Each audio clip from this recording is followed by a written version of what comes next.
Hello students! Today's art project is the incredible mysterious shape.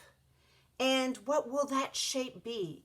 This lesson is all about creativity and getting that brain thinking more on the right side instead of the left side and looking at things in new and original ways. So what we need to start for today's project is simply going to be a piece of paper and a pencil. That's all you need for this one. Now, of course, since this is a drawing, if you wanted to go and add color to it afterwards with crayons, colored pencils, pastels, markers, whatever you have at home, watercolor paint sets, you are welcome to do so. So this project is really all about taking an everyday found object, something that is laying around your house. It could be anything in particular. But for me, I am going to use my shoe. Of course, you want to make sure you check out the shoe and make sure there is no little accidents that happened from your pet outside on the bottom of it before you start this. Maybe one of your mom's shoes would be a better choice for this, but you'll need to check out your own before you can use it. So here's my shoe, and I'm just going to take a pencil and I'm going to trace around the object on my paper like so, trying to keep that pencil nice and straight up. Yay! And I do have a little bit of gradu over here, so we're just going to move that off to the side. And so now I am ready to go ahead and change this into something. Sometimes it's helpful if you turn it from a different direction. You might see something a little bit different each time you turn it. And something may jump out at you. But think about this as a contour line, an outline of something, and what are you going to add to it to make it have all those identifiable features that will help it to be recognizable by other people who are looking at it. So I'm going to go ahead and get started and transform mine.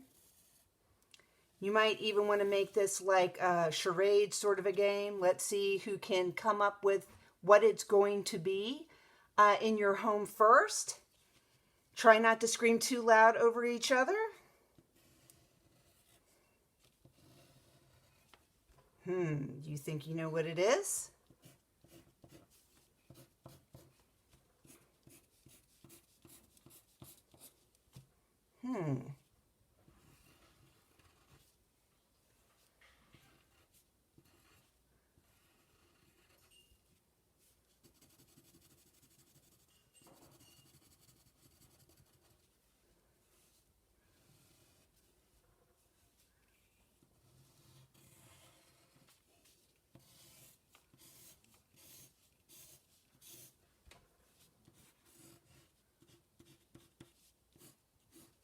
All right, if you thought it was a fish, you win.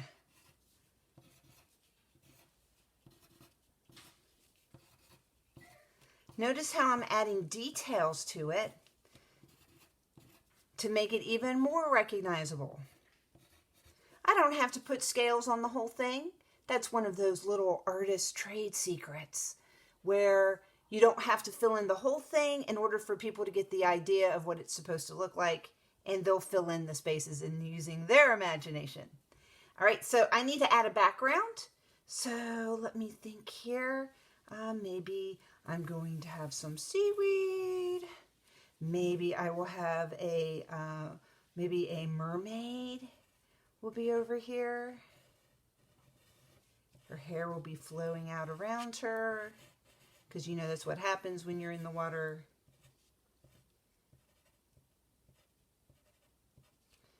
She looks totally unimpressed with this fish here, who appears to be about 10 times her size, but that's okay.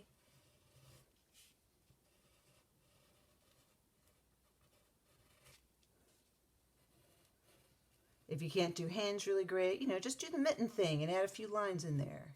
Usually looks pretty good. And, you know, don't be afraid to have to go back and do a little bit of erasing.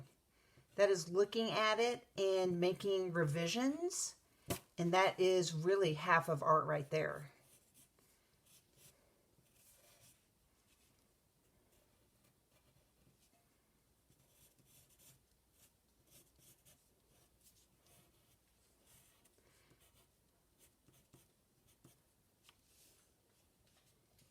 Maybe she's going to be holding one of those cool little tridents in her hand.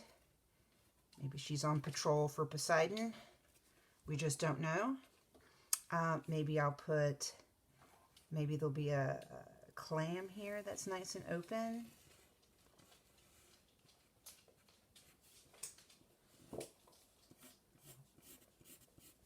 Maybe there'll be a pearl sitting in it.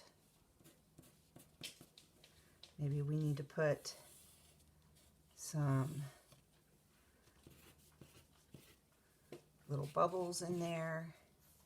Maybe a few little corals. Maybe one or two more of these. That one's overlapping, so I need to erase it. This will have some brain coral over here.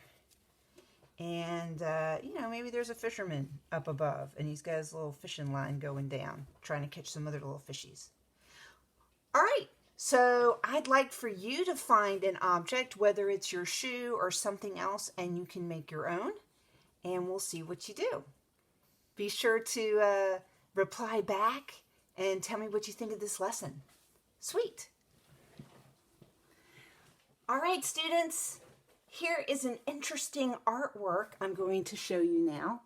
And this is brought to you by Scholastic Book Company. And it's from Ripley's Believe It or Not. It is Choco Art.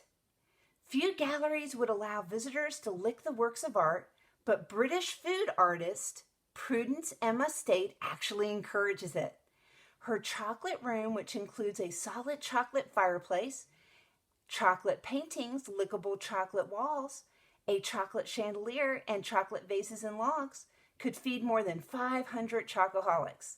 State's other edible exhibits include a life-size chocolate family sitting around a full-size dining table, voila, a chocolate chess set, and a reaction of Andy Warhol's famous painting of Marilyn Monroe using chocolate candies. All right, students, remember, be kind, love on each other, and just make it through here and keep on doing great art. Bye.